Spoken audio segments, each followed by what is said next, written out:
When Jordan Miles moved into his new home in Willow Creek Hills, he thought he was finally living the dream. The house was beautiful, a classic two-story on a quiet street with neat lawns and friendly porches. Everything looked perfect, but almost right away, he noticed something was off. Neighbors peeked through their windows but didn't wave. People stopped talking when he walked by. No one introduced themselves. No one said hello. Just silence. A cold kind of silence that made Jordan, a black man, feel like he didn't belong. At first, he tried to ignore it. Maybe folks were just private. Maybe they needed time. But on his second morning, a knock came at the door. Standing there was a woman in pearls and a neatly pressed blouse, holding a clipboard. "I'm Elaine Bradford, president of the Willow Creek HOA," she said without a smile. She didn't ask how he was doing. She didn't welcome him. She simply handed him a thick packet of rules and pointed at his moving truck. "We expect that to be gone by sunset." That's how it began. This isn't just a story about a strict neighbor. It's one of those emotional stories where the real message hides behind fake smiles and polite voices. A narrated story about quiet judgment, double standards, and unspoken bias. Jordan followed every rule. His yard was perfect. His trash bins were in place. Still, the warning letters kept coming, one after another. It was clear this wasn't about rules. It was about who they thought he was. But what they didn't know was that Jordan was paying attention, and what started as unfair treatment would grow into one of the most incredible justice stories in a collection of Unraveled Fates. The letters kept coming. At first, Jordan tried to brush it off. The neighborhood had rules. He understood that. Every HOA did. So when the first notice appeared about his car being parked in the driveway for more than 24 hours, he let it go. Then came a second one, about his trash bins being rolled out too early the night before collection day. Again, he didn't argue. He double-checked the schedule and made a note to be more careful next time. But then came a third. This one about the porch light he had inherited from a previous owner. Apparently, it was too bright and not in line with community standards.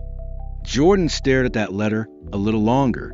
That same light had been in place when the house was listed.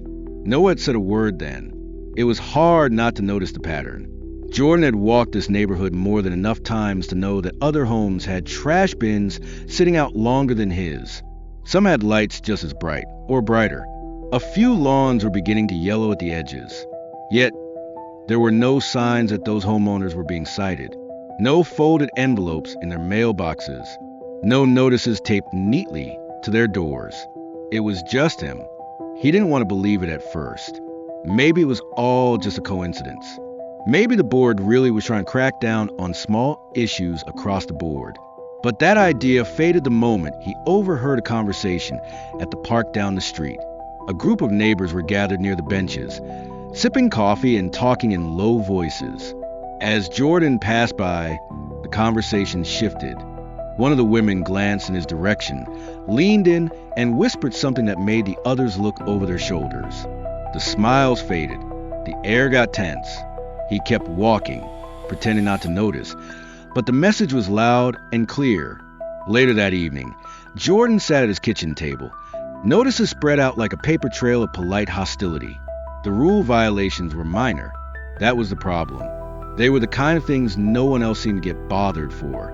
The kind of things you don't usually notice, unless you're looking for a reason. Still, he didn't react. Not the way they might have expected him to. He didn't slam doors. He didn't raise his voice. He didn't post online or knock on doors demanding answers. Instead, Jordan got out a legal pad and a pen. He wrote down every complaint, every date, every detail. Then he set an early alarm, grabbed his phone, and started walking. He would take photos, compare lawns, count trash bins, track porch lights. He wasn't looking for revenge. He was looking for the truth. Because if someone was going to keep testing him, then he wanted to know just how far they were willing to go, and how ready he was to push back, with facts, not fury. The next letter didn't come by mail. It came in person. Late one morning, Jordan heard the now familiar knock. Firm, controlled, and unmistakably deliberate. He opened the door to see Elaine Bradford standing there once again, arms folded across a thick folder. She didn't smile. She didn't offer pleasantries. This time, she didn't even pretend to hide the edge in her voice. "We receive a number of concerns," she said, her tone clipped. Jordan leaned slightly against the doorframe. "About what?" She didn't answer right away. Instead, she opened the folder and pulled out a single form. "There are questions about whether you are the legal homeowner of this property. We'll need written proof of ownership." For a moment, Jordan just looked at her, not with surprise, because he wasn't surprised, but with a kind of quiet disbelief that someone could say something so bold, so confidently, and think it would go unquestioned. "You want me to prove that I own my own home?" he asked. Elaine gave a small, polite shrug. "We had reports of unusual activity, multiple cars, frequent deliveries, unfamiliar faces coming and going. Some of the board members are concerned this may be a rental situation, which would violate HOA guidelines." Jordan took a slow breath. He knew the truth. The cars belonged to family and friends helping him unpack. The deliveries were from furniture stores, hardware outlets, and online orders, standard for anyone moving in. And the unfamiliar faces? That was just what people looked like when they refused to say hello. He looked down at the paper. "You could have looked up the deed yourself. Property records are public." Elaine's voice tightened slightly. "We prefer that homeowners provide documents directly." Jordan didn't answer, not right away. Instead, he stared at her in the same way she had stared into his home that first day, like he was taking note of something, measuring it. And he was, because now it wasn't just about rule violations or HOA notices. This was something else entirely. This was about control, about status, about sending a message. He had seen it before, not in the exact same form, but close enough to recognize it. When someone doesn't think you belong, they rarely say it outright. They wrap it in rules. They frame it as policy. But it always shows if you're paying attention. And Jordan was paying attention now. "I'll think about it," he said finally, handing the paper back. Elaine looked surprised for a moment, as if she expected a different response. Something louder, something emotional, but he had no interest in giving her that. She turned without another word and walked back down the driveway. Jordan stood there for a few seconds longer, then closed the door behind him. Calmly, he picked up his phone, opened a folder on his desktop, and began compiling everything: letters, photos, timestamps, and now, this latest request. He didn't know exactly what they were planning next, but whatever it was, he'd be ready. It didn't take long for the situation to escalate. Just 3 days after Elaine's visit, Jordan received a certified letter in his mailbox. The envelope was thick and formal, stamped with the name of a local law firm. He opened it slowly, standing at his kitchen counter as he read through every line. The letter wasn't from the HOA, not directly. It was a complaint filed with the county housing office, alleging that Jordan was occupying the property under false pretenses. The wording was careful, full of legal jargon and cautious phrases. Suspicion of non-ownership, failure to comply with HOA verification requests, unconfirmed status as primary resident. There were no signatures from neighbors, no real evidence, just vague language in a tone that assumed guilt. Jordan set the paper down and let the silence settle. He wasn't angry, not exactly, but something in his chest tightened, a heavy mix of frustration and understanding. He knew what this was. It wasn't about rules. It was about pressure, about making him tired enough, uncertain enough to walk away. He stood at the window, watching the neighborhood unfold quietly outside. Lawns were being mowed. Sprinklers clicked in slow rhythm. A delivery truck passed. It all looked so normal, so peaceful. And yet, here he was, being accused of being an outsider in a home he legally owned. Jordan walked his office and pulled a folder from the cabinet. Inside were all the documents he'd been gathering. The purchase agreement, the deed, the tax statements. Everything was in order. Everything proved he belonged. But he wasn't going to stop at defending himself. He made a phone call. "Hey, Joe," he said when the line picked up. "I've got something for you." Joe Martinez had been Jordan's real estate attorney for years. Smart, strategic, and relentless.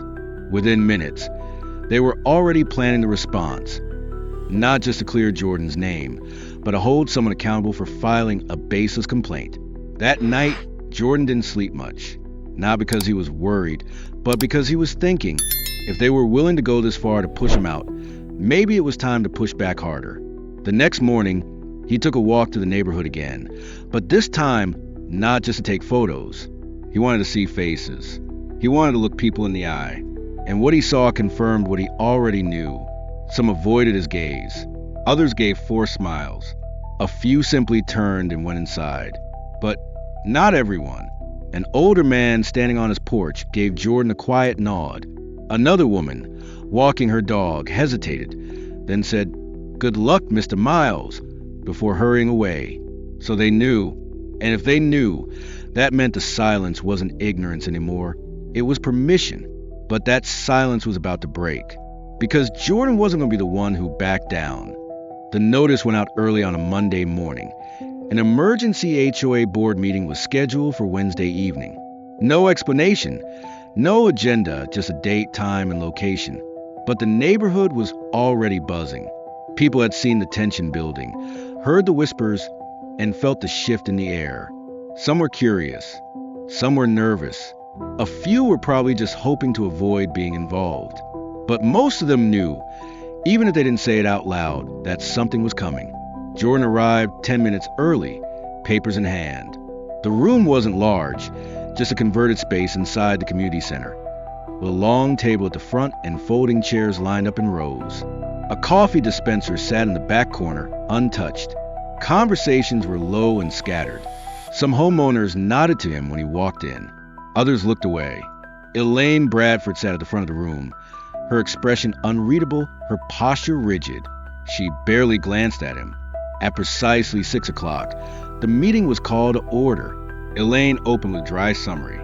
"We're here to address a series of ongoing concerns regarding one of our residents."